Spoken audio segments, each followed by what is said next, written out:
Press the bell icon on the YouTube app and never miss another update.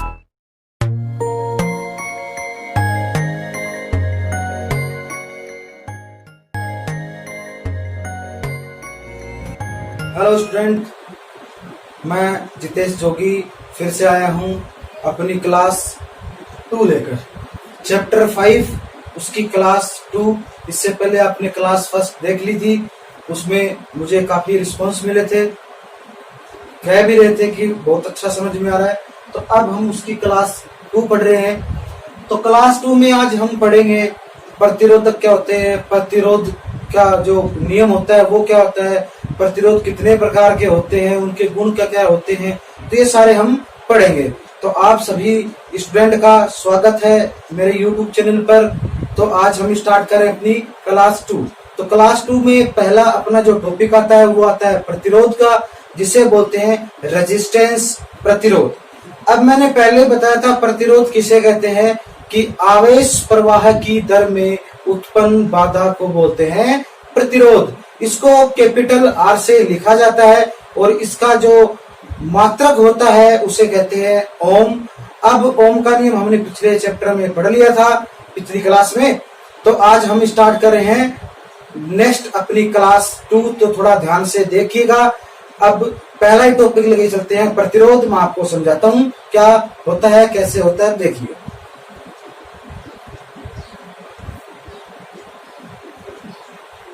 तो देखिए मैंने पूरा प्रतिरोध बताया है। तो सबसे पहले बात करेंगे प्रतिरोध की। तो प्रतिरोध कहते हैं आवेश प्रवाह की दर में उत्पन्न बाधा को कहते हैं प्रतिरोध। अब दूसरे शब्दों में कहें तो दूसरे शब्दों में क्या कहेंगे प्रतिरोध की परिभाषा, वो सुनिएगा कि पदार्थों का वह स्वाभाविक गुण जिसके कारण वह स्वयं में से होने वाली विद्युत धारा, तो वह स्वयं में से प्रवाहित होने वाली विद्युत धारा के प्रवाह का विरोध करता हो, उसे बोलते हैं प्रतिरोध। अब इसका जो प्रतीक होता है वो होता है कैपिटल R और इसका जो मात्रक होता है वो होता है ओम, और ओम को लिखते हैं ऐसे।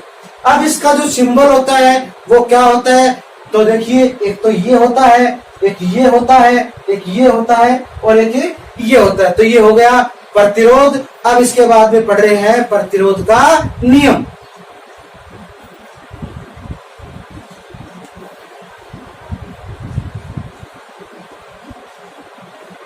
तो देखिए अपना नेक्स्ट टॉपिक था, बताया था प्रतिरोध के नियम।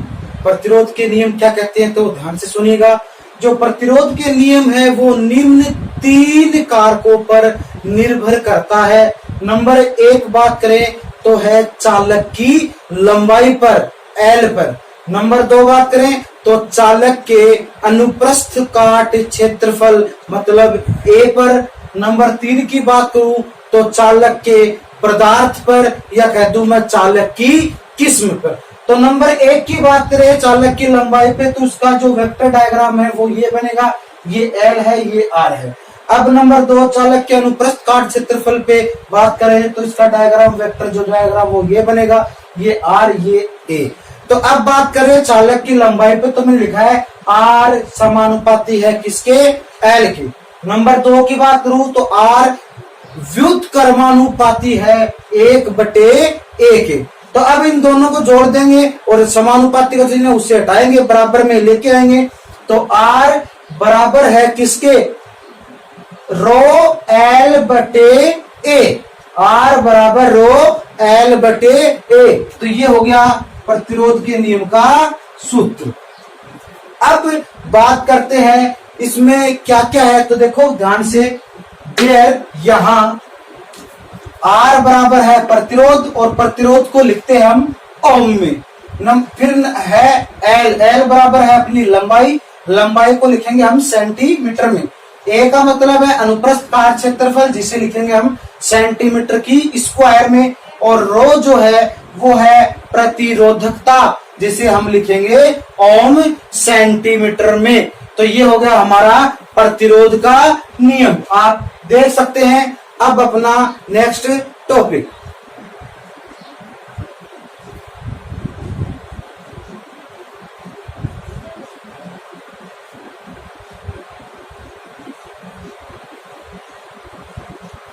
देखिए नेक्स्ट है प्रतिरोधकता, जिसे कहते हैं विशिष्ट प्रतिरोध। अब विशिष्ट प्रतिरोध किसे कहते हैं, ध्यान से देखिएगा कि प्रत्येक चालक अपनी संरचना के अनुसार अपने में से प्रवाहित होने वाली विद्युत धारा का विरोध करता है, उसे बोलते हैं प्रतिरोधकता या विशिष्ट प्रतिरोध।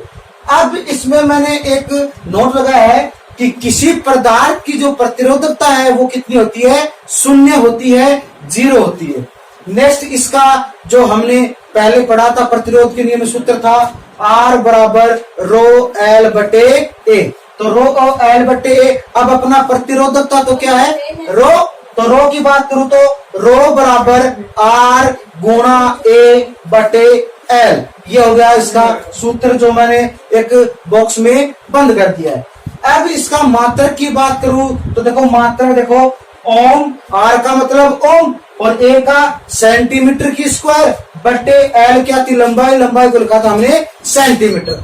तो ऊपर सेंटीमीटर स्क्वायर है, नीचे सेंटीमीटर है, तो सेंटीमीटर स्क्वायर में से 1 सेंटीमीटर कट जाएगा, जो मैंने काट दिया, तो बच गया ओम सेंटीमीटर। तो रो मतलब प्रतिरोधकता का मात्रक हो गया ओम सेंटीमीटर। तो ये होगी तुम्हारी प्रतिरोधकता। अब इसके बाद में अपना नेक्स्ट टॉपिक,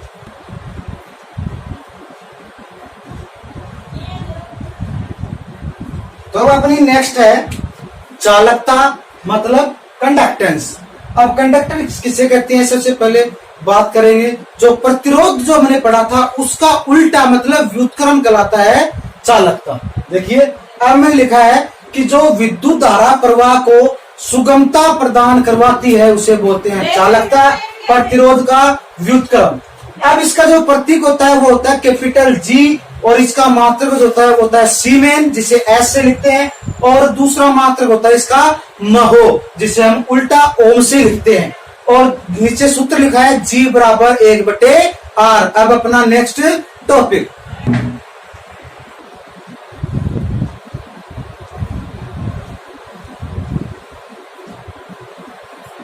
अब अपना नेक्स्ट टॉपिक है वो है विशिष्ट चालकता या कहूं स्पेसिफिक कंडक्टेंस। क्या होता है कि विशिष्ट प्रतिरोध का विपरीत प्रभाव विशिष्ट चालकता कहलाता है। मतलब जो विशिष्ट प्रतिरोध है उसका व्युत्क्रम उल्टा कहलाता है विशिष्ट चालकता। अब इसका मात्रक जो होता है वो होता है सिग्मा, और सिग्मा को लिखते हैं इस प्रकार। नेक्स्ट है इसका जो मात्रक होता है वो होता है सीमेन प्रति सेंटीमीटर, सीमेन प्रति सेंटीमीटर या महो प्रति सेंटीमीटर।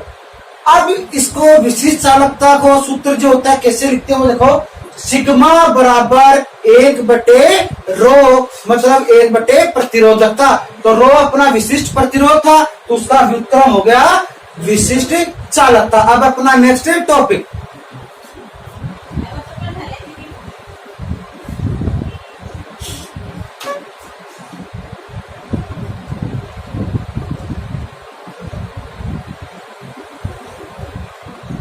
Wire band. तो अपना नेक्स्ट टॉपिक है वो है विविध प्रकार के प्रतिरोधक। अब विविध प्रकार के प्रतिरोधक में ये 2 प्रकार के होते हैं। नंबर 1 है कार्बन प्रतिरोधक, जिसे आप बोलते हो कार्बन प्रतिरोध। नेक्स्ट है वायर बाउंड प्रतिरोधक। अब इसके अलावा भी एक और है वो है रियोस्टेट, उसकी हम अलग बात करेंगे। तो कार्बन प्रतिरोधक होता है वो कुछ ऐसा प्रकार का होता है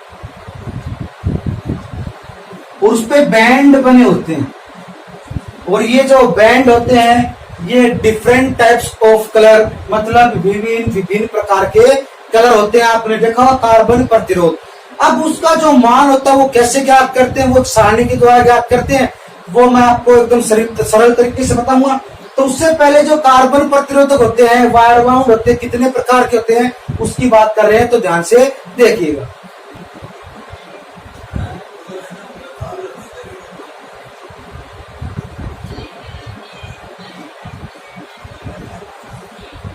तो देखिए स्टूडेंट, अपनी बात कर रहे थे कार्बन प्रतिरोधक की। तो कार्बन प्रतिरोधक सबसे पहले किससे मिलकर बना होता है वो बात बता रहे हैं, तो ध्यान से सुनिएगा। कार्बन अथवा ग्रेफाइट के महीन चूर्ण को किसी उपयुक्त अचालक व बंधक पदार्थ के साथ मिलाकर कार्बन प्रतिरोधक का निर्माण किया जाता है। कार्बन प्रतिरोधक अत्यधिक तापमान संवेदी होता है, इसी कारण इसका जो प्रयोग है वो नियत एवं निम्न ताप पर किया जाता है, कहलाता है कार्बन प्रतिरोधक। और कार्बन प्रतिरोधक जो होता है वो दो प्रकार का होता है। नंबर 1 की बात करें तो नियत मान का प्रतिरोधक, मतलब जिसका मान नियत होता हो, उस प्रतिरोधक की बात करें तो वो किस श्रेणी में आता है, नियत मान के प्रतिरोधक में। अब नंबर 2 की बात करूं तो मैं परिवर्तीमान प्रतिरोधक। परिवर्तीमान प्रतिरोधक का मतलब है जिसका जो मान है वो परिवर्तन होता रहता है, उसे कहते हैं परिवर्तनमान प्रतिरोधक। अब ये जो होता है कार्बन प्रतिरोधक। अब इसके बाद में हम बात करेंगे वायर बाउंड प्रतिरोधक।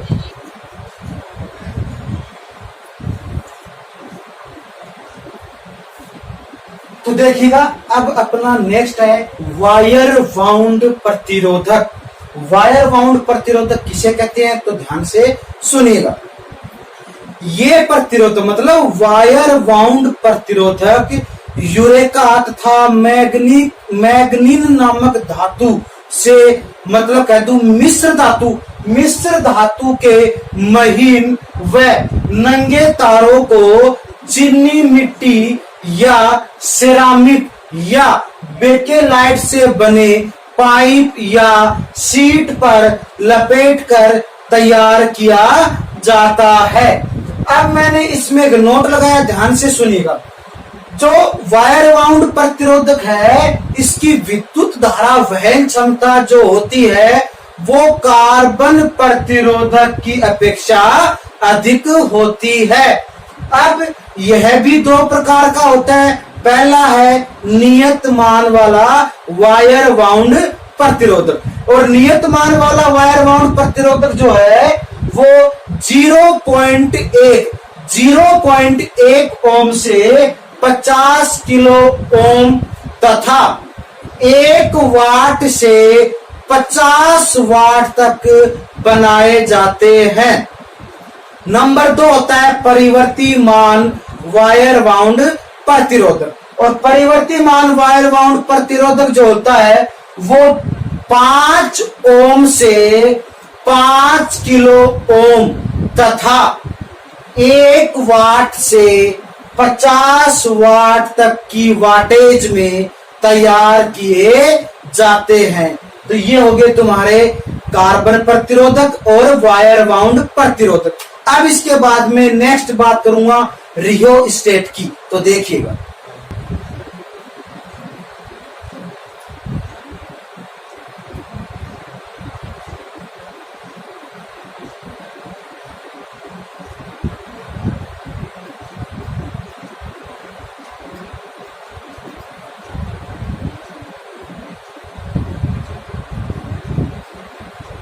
तो अब हम नेक्स्ट बात कर रहे हैं रियोस्टेट की। रियोस्टेट आपने लैबों में देखा होगा, ठीक है। अब रियोस्टेट जो होता है वो भी एक परिवर्ती मान प्रतिरोधक ही होता है, मतलब उसका मान जो है वो परिवर्तन कर सकते हैं। अब क्या होता है तो थोड़ा ध्यान से देखिए, यह भी एक प्रकार का परिवर्ती प्रतिरोधक ही होता है।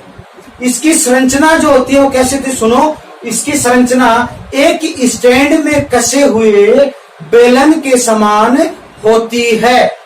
इसकी जो चल भुजा होती है एक धात्विक छड़ पर गति करती है, मतलब धातु की छड़ होती है उस पर गति करती रहती है इसकी चल भुजा। और इसका प्रयोग हमने बता दिया प्रयोगशालाओं में किया जाता है। आपने देखा होगा मोटर में प्रतिरोध का मान बढ़ाने के लिए, उसके मान को बढ़ाने के लिए रियोस्टेट अनेक प्रकार से कार्य में लिए जाते हैं। तो ये हो गया तुम्हारा रियोस्टेट। अब इसके बाद में नेक्स्ट टॉपिक, अब अपना नेक्स्ट टॉपिक है प्रतिरोध का मान अंकन। तो प्रतिरोध मान अंकन से तात्पर्य है कि कार्बन प्रतिरोध, नियत मान वाले कार्बन प्रतिरोध जो है उसके अलावा जितने भी प्रकार के जो प्रतिरोधक है उसका मान तो उन पे अंकित कर दिया जाता है, उनका वाटेज संख्या जो है वो भी उस पे अंकित कर दी जाती है। लेकिन जो नियत मान का कार्बन प्रतिरोध होता है उसका आकार जो होता है वो छोटा होता है, इसलिए उसको ज्ञात करने के लिए हमें एक नया तरीका लगाना पड़ता है। वो क्या होता है वो बताता हूं। तो प्रतिरोध का जो मानांकन है वो दो विधि द्वारा ज्ञात किया जा सकता है। नंबर 1 है विभिन्न रंगों द्वारा, नंबर 2 है प्रत्यक्ष विधि द्वारा। नंबर 1 की बात करते हैं हम विभिन्न रंगों द्वारा। तो जो कार्बन प्रतिरोध होता है उसके ऊपर विभिन्न प्रकार की कलर बैंड या कद्दू पट्टिका लिखी होती है, उसके द्वारा हमें उस कार्बन प्रतिरोधक का मान ज्ञात करना पड़ता है। तो उसके लिए आपको सारणी बनानी पड़ती है और सारणी को याद करनी पड़ता है। अब वो क्या होता है तो गौर से समझिएगा। तो अपना नंबर 1 है प्रतिरोध मानांकन, उसमें एक सारणी की जरूरत है, तो वो मैं आपको समझा रहा हूं, तो वो ध्यान से देखिएगा क्या होती है। मैं सारणी बना रहा हूं।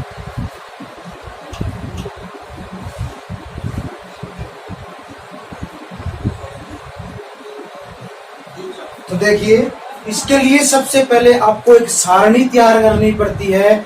तो सारणी क्या होती है ध्यान से देखिएगा। तो सबसे पहले आपको ऊपर के फर्स्ट कॉलम में लिखना है कलर मतलब रंग, नंबर 2 में डिजिट फर्स्ट, नंबर 3 में डिजिट सेकंड, नंबर 4 में मल्टीप्लायर, नंबर नेक्स्ट में लास्ट में है टॉलरेंस। तो ये हो गए तुम्हारी सारणी। अब इसमें कलर भरने होते हैं। तो देखो पहले नंबर पे जो कलर आएगा वो है ब्लैक काला, नंबर 2 पे ब्राउन मतलब भूरा, नंबर 3 में रेड मतलब लाल, फिर नेक्स्ट है ऑरेंज, फिर नेक्स्ट है येलो मतलब पीला, फिर नेक्स्ट है ग्रीन मतलब हरा, नेक्स्ट है ब्लू मतलब नीला, नेक्स्ट है वायलेट मतलब बैंगनी, नंबर नेक्स्ट है ग्रे मतलब स्लेटी, नंबर नेक्स्ट है व्हाइट मतलब सफेद, नंबर नेक्स्ट है गोल्ड मतलब सुनहरा, नेक्स्ट है सिल्वर मतलब चांदी का रंग या कह दूं मैं रजत, नंबर लास्ट है इनमें से कोई मतलब नो कलर। अब डिजिट फर्स्ट है तो डिजिट फर्स्ट के कॉलम में आपको डिजिट स्टार्ट करने हैं। तो डिजिट हमारे 0 से स्टार्ट होके 9 पे खत्म होते हैं। तो पहले कॉलम में 0 से स्टार्ट करेंगे और लास्ट कॉलम में 9। तो 0 1 2 3 4 5 6 7 8 9। अब लास्ट के 3 कॉलम खाली बच गए तो उसमें खाली छोड़ देना, उसको डैश लगा के छोड़ देना। नंबर 3 जो अपना कॉलम उसमें भी डिजिट सेकंड आएगा, तो उसमें आपको वही 0 से स्टार्ट करके 9 पे खत्म करना है। 0 1 2 3 4 5 6 7 8 9 और जो लास्ट के 3 कॉलम है उसको आपको खाली छोड़ देना है।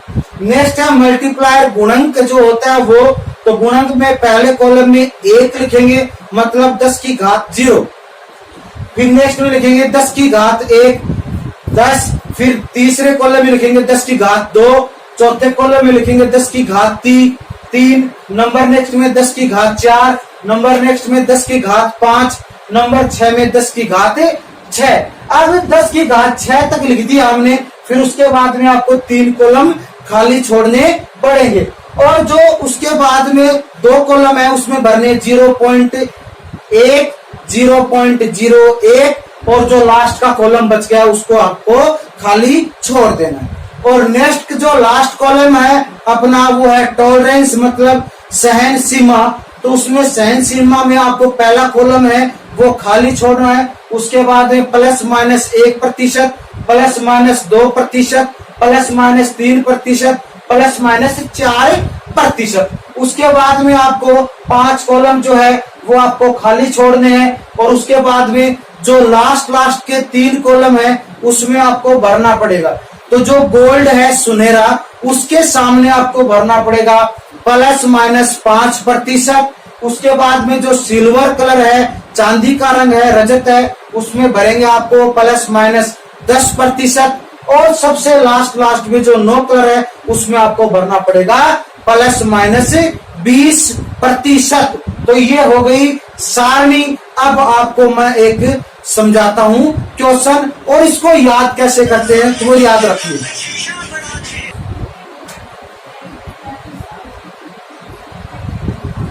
तो देखिए वो जो सारणी हमने लिखी थी उसको 2 ट्रिक से आप याद कर सकते हैं। अब वो पहली ट्रिक देखिए। पहली ट्रिक में आप लिखोगे B B Roy of Great Britain had a very good wife who wore bangles of gold and silver। ये हो गया पहला ट्रिक। अब नंबर 2 ट्रिक की बात करूं मैं तो वो है B B Roy Great Britain has very good wife Gita said now. तो ये होगी 2, देख आप ध्यान से देख लीजिए।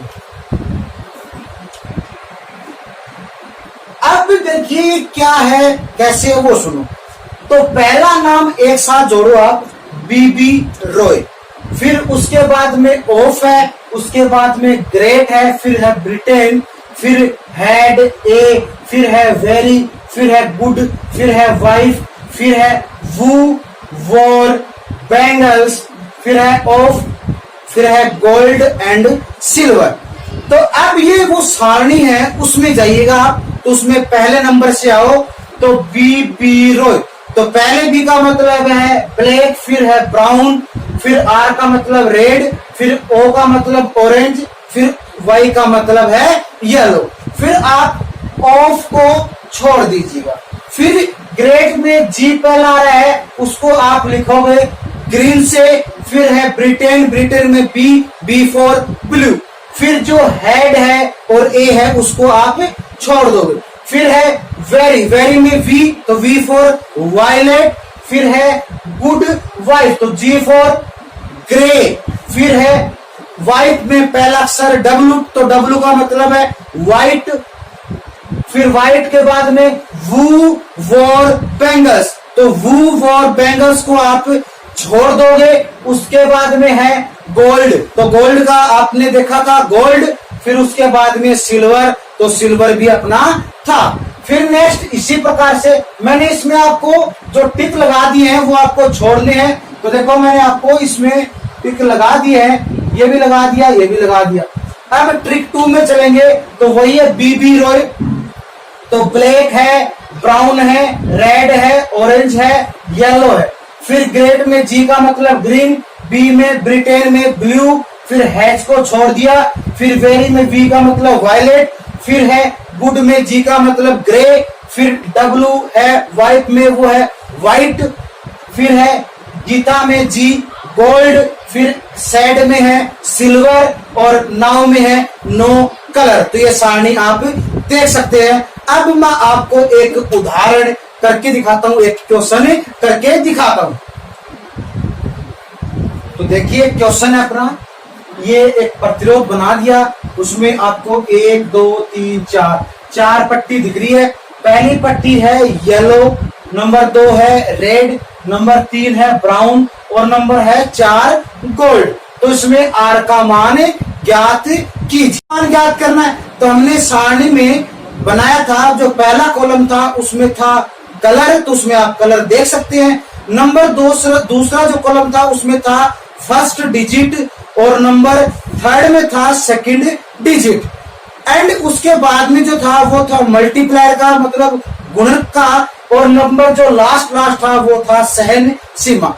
तो इसमें देखो जो पहला और दूसरा जो कलर है उन दोनों को आपस में साथ में लिख देंगे। नेक्स्ट जो है उसको हम गुणा में लिखेंगे और जो लास्ट का है उसको हम सहन सीमा में प्लस माइनस में लिख देंगे। और प्रतिरोध का मात्रक हमेशा किस में होता है? ओम में, तो ओम लगा देंगे तो आ जाएगा अपना आर का मान। अब चलो मैं आपको दिखाता हूं कि क्या होता है, तो ध्यान से देखिएगा। तो अब अपनी सारणी में हम गए तो उसमें देखा हमने कलर में जो येलो था वो नंबर 4 पे आ रहा है। कितने पे आ रहा है? 4 पे। देख लो बीबी रॉय, ठीक है। तो इसमें लिखेंगे हम 4। अब रेड था वो है अपना 2 नंबर पे, तो लिख देंगे 2। अब उसका गुणक जो देखेंगे मल्टीप्लायर, तो गुणा। अब ब्राउन जो था उसका आ रहा है 10 की घात 1 हो गया। अब इसके बाद में हम लगाएंगे सिंबल ओम का, और जो गोल्ड है उसकी सहन सीमा जो होती है वो देख सकते हैं आप सामने में लास्ट में गोल्ड की प्लस माइनस 5, सिल्वर की प्लस माइनस 10 और जो नहीं कलर है उसमें आएगी प्लस माइनस 20। तो गोल्ड की प्लस माइनस 5%, ये आर का मान होगा। ठीक है। अब इसके बाद में एक और देखते हैं, तो ध्यान से देखिए। अब देखिए क्वेश्चन नंबर अपना 2 है। इसमें पहला है वायलेट, नंबर 2 है ग्रीन, फिर है ब्लू, फिर है सिल्वर। अब इसमें क्या आएगा, तो सारणी में एक बार आप जाइए और देखिए वायलेट कहाँ आता है, ग्रीन कहाँ आता है, ब्लू कहाँ आता है और सिल्वर कहाँ आता है। तो हमने देख लिया। तो इसका जो है वो आएगा वायलेट 7, ग्रीन 5 पे गुणा 10 की घात 6 और हम इसके बाद में लगाएंगे ओम गुणा। अब सिल्वर आता अपना प्लस माइनस 10%, प्लस माइनस 10%। तो ये अपना आंसर आया है 75 multiply 10 to power 6 ohm plus minus 10%। तो ये हो गया आपका आंसर। अब अपना नेक्स्ट टॉपिक,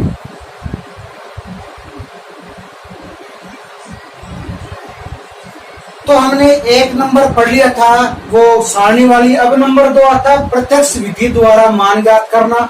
तो इसमें आप ध्यान से सुनिए।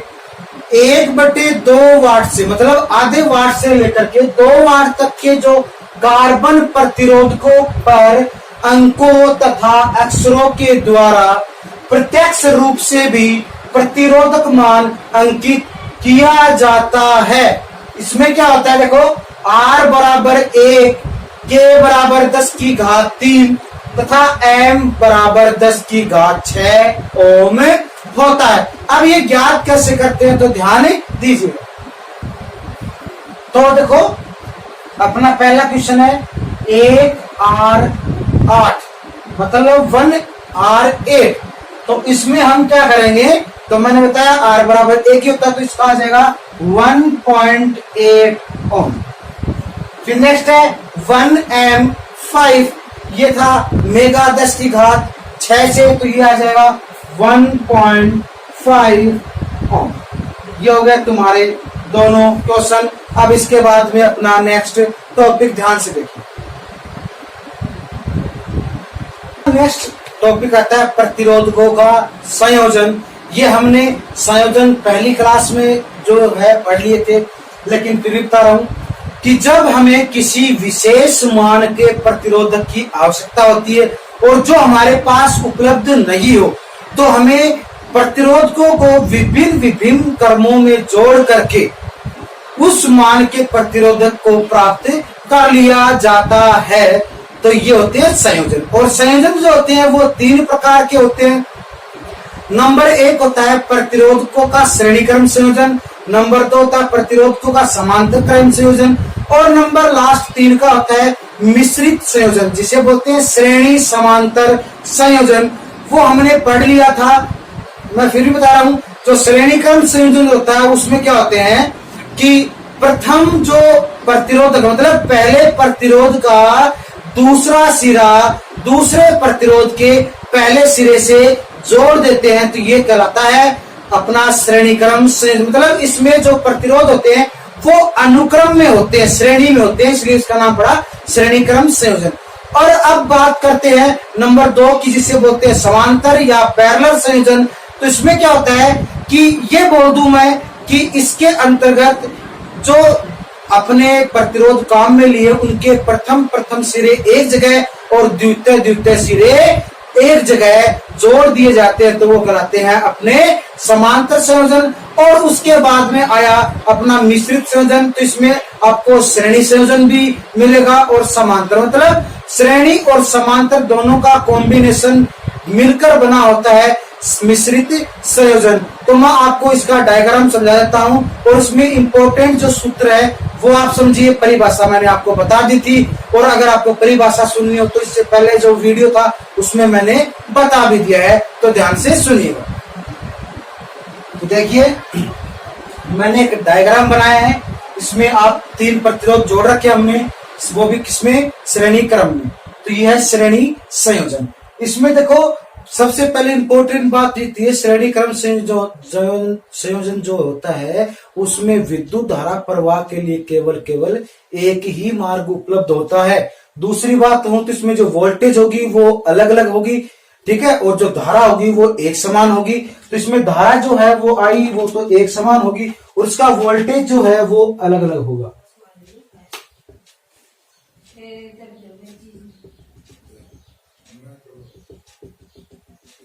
ये V3 ये V2 ये होगी। अब इसके बाद में इसका सूत्र है तो वो ध्यान से देखिए, मैंने लिखा है VT मतलब टोटल वोल्टेज बराबर V1 plus V2 plus V3, और फिर लिखा है ये V1 V2 V3, फिर लिखा है VT बराबर IR1 मतलब पहले की विद्युत धारा, फिर IR2 दूसरे की विद्युत धारा, फिर IR3 तीसरे की विद्युत धारा। फिर लिखा है मैंने VT बराबर, अब I तीनों में है तो I मैंने कॉमन ले लिया तो I, फिर लिख दिया कॉलम में लिख दिया R1 plus R2 plus R3। अब नीचे लिखा है मैंने कि VT जो है उसके नीचे लेके आया मैं I, तो VT बटे I बराबर R1 plus R2 plus R3। तो देखो V बटे I ओम के नियम से V बटे I बराबर होता है R, और इसमें T लगा रखा है तो RT मतलब टोटल प्रतिरोध टोटल रेजिस्टेंस वो होता है R1 plus R2 plus R3। ये आपके पास सूत्र इसका आ गया श्रेणी क्रम का, तो आप इससे ज्ञात भी कर सकते हैं। अब नेक्स्ट अपना समांतर संयोजन।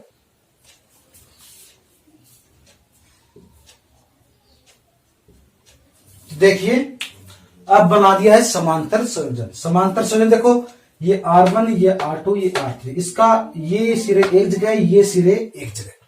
अब इसकी खास बात क्या होती है कि इसमें जो वोल्टेज होती है वो तो होती है एक समान, और धारा जो होती है वो होती है अलग अलग। तो वोल्टेज तो हमें यहां से मिल रही है, ठीक है, तो ये होगी वोल्टेज। अब देखो यहां से चलकर आई चली मतलब आई टी चली, टोटल आई चली, और जाते ही इसको 3 रास्ते मिले। पहली जो गई है ये I1 ये I2 ये I3। अब यहां से चल के जब यहां पे मिली आपको तो ये होगी I2, तो ये होगा तुम्हारा समांतर संयोजन। अब इसका जो सूत्र है तो वो देखिए क्या होता है, मैं समझाता हूं।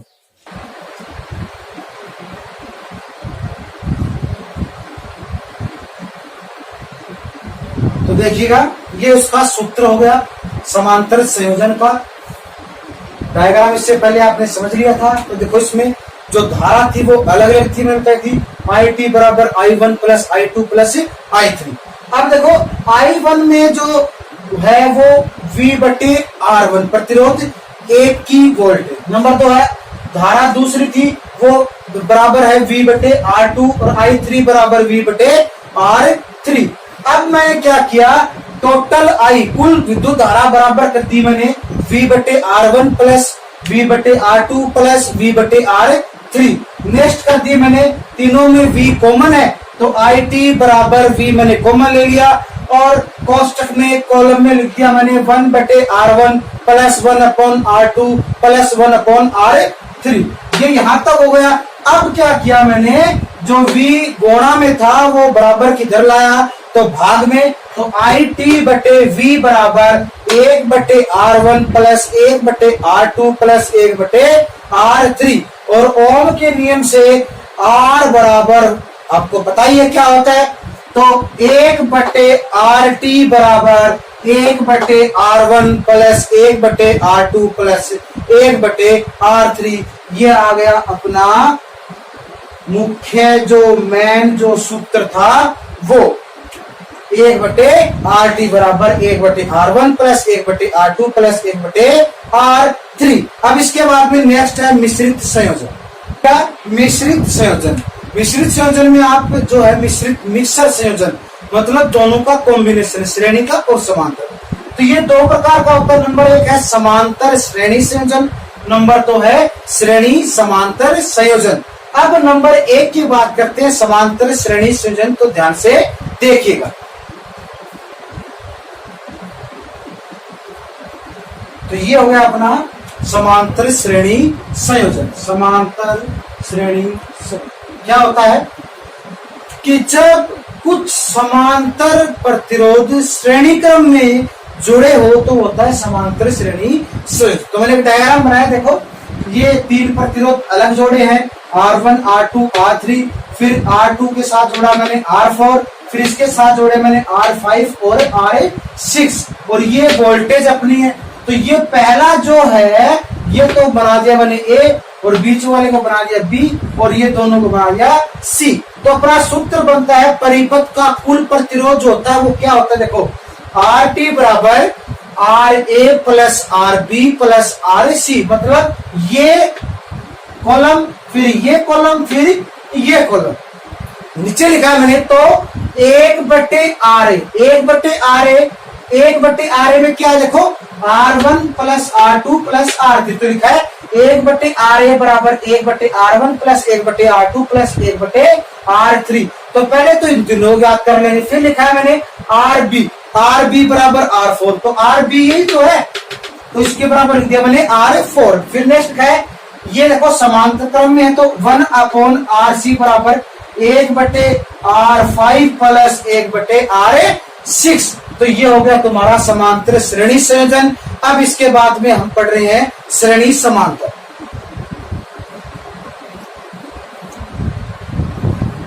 ये हो गया अपना श्रेणी समांतर संयोजन। इसमें कहता है कि कुछ श्रेणी समूहों को समांतर क्रम में जोड़ दिया जाता है तो उसे कहते हैं श्रेणी समांतर संयोजन। तो एक डायग्राम बनाया है, तो उसमें देखो ये जो कॉलम है ये A का है, तो A में मैंने जोड़े R1 plus R2 plus R3, और ये बना दिया B, तो इसमें जोड़े मैंने R4 R5 और ये अपनी वोल्टेज। तो लिखा है प्रतिरोध परिपथ का कुल प्रतिरोध 1/RT बराबर 1/R1 प्लस 1/RB। अब देखो नीचे लिखा है यहाँ RA बराबर लिखा है मैंने R1 plus R2 plus R3, और B में लिखा है RB बराबर R4 प्लस R5। तो ये होगा तुम्हारा श्रेणी समांतर संयोजन। तो दोनों हो गए मिश्रित संयोजन। अब इसके बाद में है कि प्रतिरोध मापने की कुछ विधियां हैं, तो उनमें से आपको मैं कुछ इंपॉर्टेंट बताता हूं, तो ध्यान से देखिए।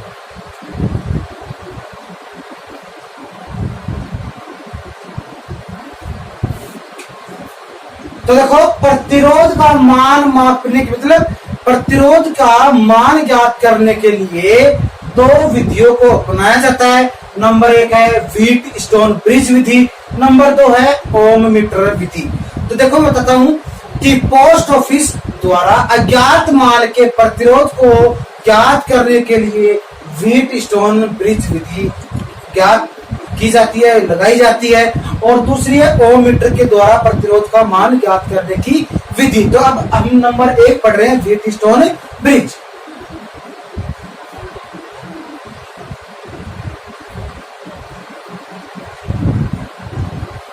तो देखिए नंबर 1 है व्हीट स्टोन ब्रिज। तो व्हीट स्टोन ब्रिज है, यह एक वैज्ञानिक हुए थे जिनका नाम था व्हीट स्टोन ब्रिज, उनके नाम पर ही इस परिपथ का नाम पड़ा है व्हीट स्टोन ब्रिज। तो व्हीट स्टोन ब्रिज ने क्या किया था कि 4 प्रतिरोधों को एक विशेष क्रम में जोड़कर एक परिपथ तैयार किया था जिसका नाम पड़ा व्हीट स्टोन ब्रिज।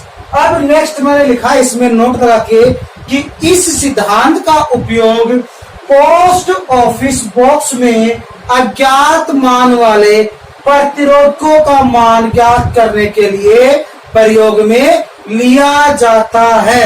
तो यह हो गया अपना पोस्ट ऑफिस बॉक्स। मैं आपको डायग्राम बना करके उसका सूत्र उत्पन्न करके दिखाता हूं।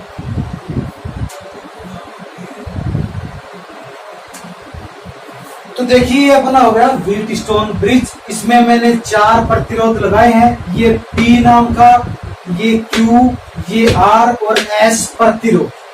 बीच में दोनों को जोड़ा है मैंने G से, G का नाम है गैल्वेनोमीटर, ये अपनी की है, कुंजी है, ये अपनी बैटरी।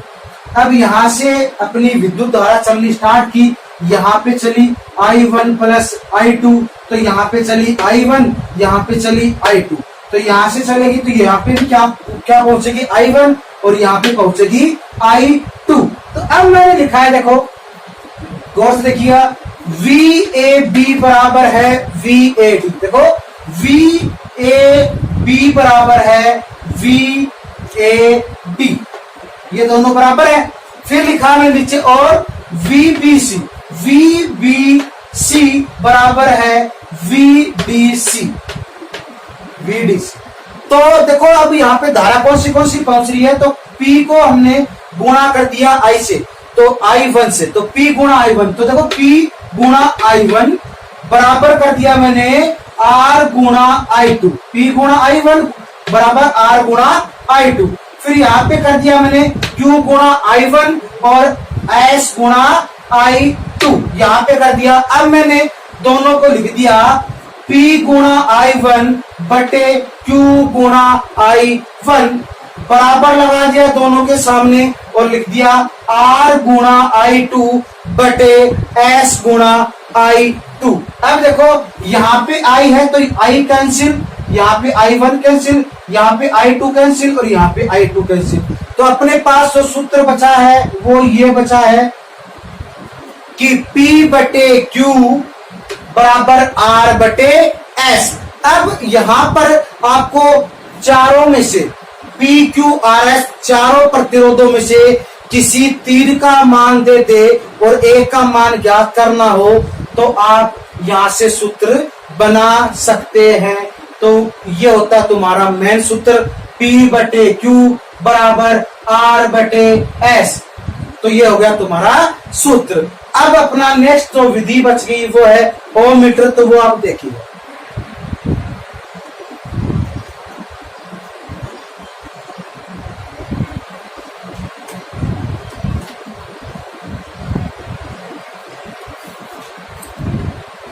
तो अब देखिए अपना नेक्स्ट टॉपिक है ओम मीटर विधि। तो ओम मीटर क्या होता है, प्रतिरोध का जो सटीक मान है, सही मान है, शुद्ध मान जो होता है उसको ज्ञात करने के लिए ओम मीटर का प्रयोग किया जाता है। मतलब जिस प्रतिरोध का सटीक मान हमें चाहिए उसको ज्ञात करने हेतु जो उपकरण काम में लेते हैं उसे बोलते हैं ओम मीटर। अब इसमें मुख्यतः क्या क्या होते हैं उसका जिक्र करते हैं। तो देखो इसमें एक तो होता है माइक्रो एमीटर, एक होती है इसके अंदर बैटरी, फिर होती है विद्युत धारा नियंत्रक, फिर होता है एक प्रतिरोधक, शून्य समायोजक प्रतिरोधक, तथा इसमें होती है प्रोब्स। तो ये हो गए इसके मुख्य भाग। अब ये भी होते हैं, ये दो प्रकार के होते हैं, एक होता है श्रेणी प्रकार का, एक होता है शंट प्रकार का। अब इन दोनों का प्रयोग जो है वो मध्यम तथा निम्न प्रतिरोध मापने के लिए ज्ञात किया जाता है।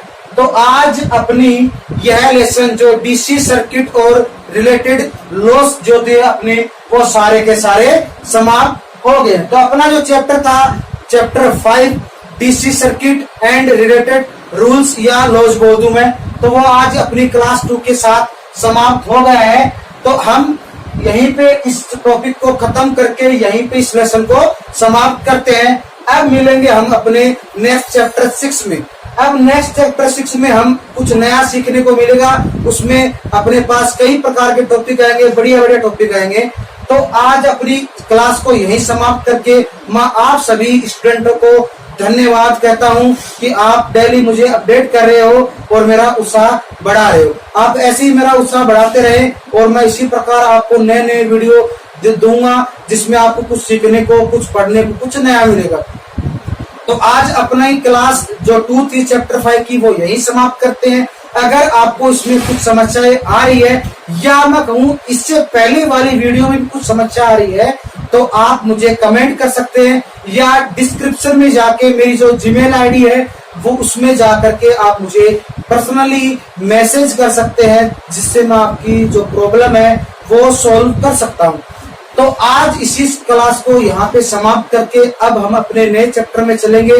तो मैं जितेश जोगी आप सभी से ये इजाजत लेता हूँ कि मैं इसी क्लास को यहीं पे खत्म करके अब मिलते हम अपनी नेक्स्ट क्लास में। तो आप सभी लोगों का, आप सभी स्टूडेंट का, दोस्तों का मैं यहीं पे धन्यवाद करता हूँ। आप सभी लोगों को मैं कहता हूँ थैंक यू वेरी मच। फिर मिलेंगे अपने नेक्स्ट चैप्टर में, नेक्स्ट वीडियो में। धन्यवाद।